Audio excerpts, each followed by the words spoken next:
বিভিন্ন কথা বতৰা ওলাই থাকিব আৰু উৰা বাতৰি বা বিভিন্ন ধৰণৰ বাতৰিৰ পৰা আমি দূৰত থাকিব লাগে আৰু শ্যামকানু মহন্ত অসমত আহিলেও আমি তেওঁক সোধপোছ কৰিব লাগিব, তেওঁক মাতিব লাগিব। গতিকে ই এটা আইন আৰু তদন্তৰ প্ৰক্ৰিয়াৰ মাজেৰে গোটেইটো আগবাঢ়িব।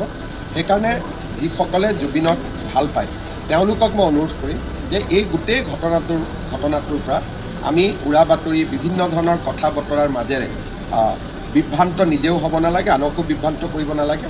অসম চৰকাৰৰ ওপৰত বিশ্বাস ৰাখক। SITয়ে ভাল কৰি তদন্ত কৰিব আৰু SIT যদি ক'ৰবাত ব্যৰ্থ হয় আমি CBIলৈকে হ'লেও পঠিয়াম। গতিকে আমাৰ দৃষ্টিভংগী স্পষ্ট যে আমি সিদিনাখন কি ঘটনা হৈছিল তাক আমি বিচাৰি উলিয়াম আৰু তাৰ ক্ষেত্ৰত আমি আপোচ নকৰোঁ। কিন্তু উৰা বাতৰি বা বিভিন্ন ধৰণৰ বিভ্ৰান্তিকৰ বাতৰিয়ে সকলোকে এক প্ৰকাৰ ব্যতিব্যস্ত কৰি ৰাখিব, আচল কথাটোক আমি যাব নোৱাৰিম।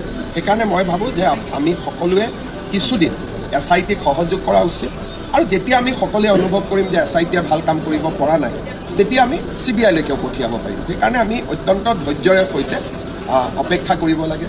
ভিছেৰা ৰিপৰ্ট আহিব, পষ্টমৰ্টেম ৰিপৰ্ট আহিব, ছিংগাপুৰৰ পৰা মানুহখিনিক উভতাই আনিব লাগিব। সেই সময়ত যোন আছিলে ই এটা প্ৰক্ৰিয়াৰ মাজেৰে আগবাঢ়িব।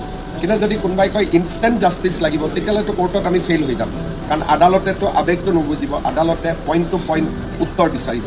সেইকাৰণে আদালতক সন্তুষ্ট কৰিব পৰাকৈ SITয়ে কাম কৰিব লাগিব। আপোনালোক সকলোৱে চৰকাৰক সহযোগিতা কৰক। আমি সকলো জুবিন অনুৰাগী, কোনো বেছি নহয় কোনো কম নহয়। সেইকাৰণে আমাক এটা নিৰ্দিষ্ট গতিত আগবাঢ়ি যাবলৈ সহায় কৰক।